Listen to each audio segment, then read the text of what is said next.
Good afternoon, dear colleagues. My name is Dmitry Yerut. I'm an engineer of DDoS-GUARD company. I'd like to talk to you about the existing approaches to defend your businesses from DDoS attacks. I would like to talk about, based on our many years of experience, share some information, possibly respond to your questions. Russia, unfortunately, is fourth by the number of DDoS attacks as a result of the first quarter of 2015. If DDoS attacks were mainly the target of large companies or government organizations, today medium-sized and even small businesses are being targeted, and those can be initiated not just on the interest by the competitors, but also just by some unorganized groups.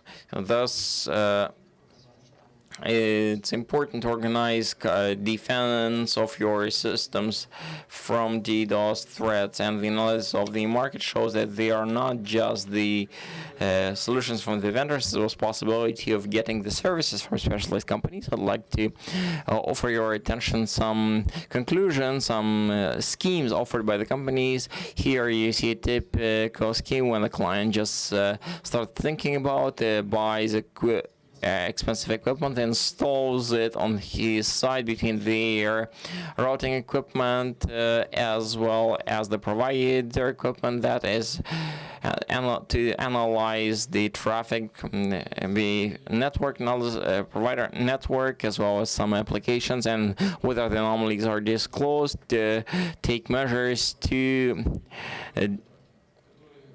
diverting unnecessary traffic, getting rid of it, cutting those. It would all be good unless there would be large volumes of attack that might make those resources inaccessible. One of the ways to overcome this drawback that can be a service of a service to defend yourself from the DDoS attack from a higher level provider.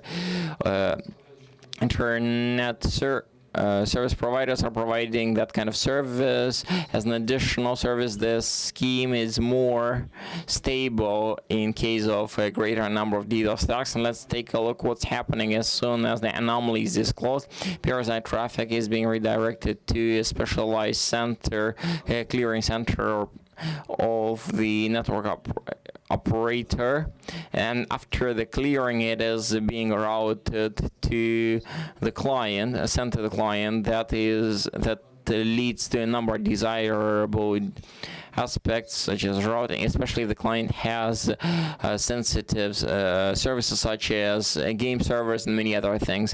There's another nuance that people don't really talk about, but it actually takes place quite often recently. It's a possible overload of peering connections of network of the communication operators, and as you understand, in case of such overload, network operator would be forced to block the client traffic, and thus he would be blocked not just the attacking traffic but also other packages. Implementation defense against DDoS attacks via cloud-based service doesn't have that drawback. Specifics of this scheme is that the clients are getting a geo-distributed filtration system. Thus, that network is offered to the client as a cloud-based service. The specifics of this is the traffic is being filtered closer to its source. I'm talking about traffic, and only clean traffic is going through the operator network, which doesn't lead to overload of backbone channels. It doesn't lead to overcome of the connectivity interlinkages, and irrespective of what happens outside the perimeters of network operators.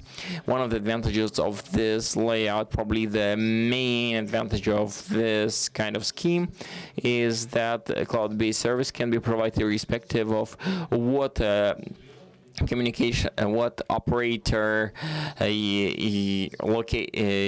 services are being used, where the servers are located in what part of the planet. The advantage is that the company that provides for the services, such services of defense against DDoS attacks, those companies are narrowly specialized, as the client can expect very rapid response.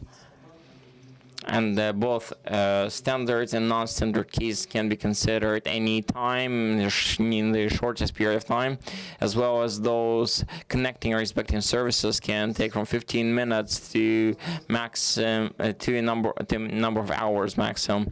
The drawbacks of these schemes are shown as the network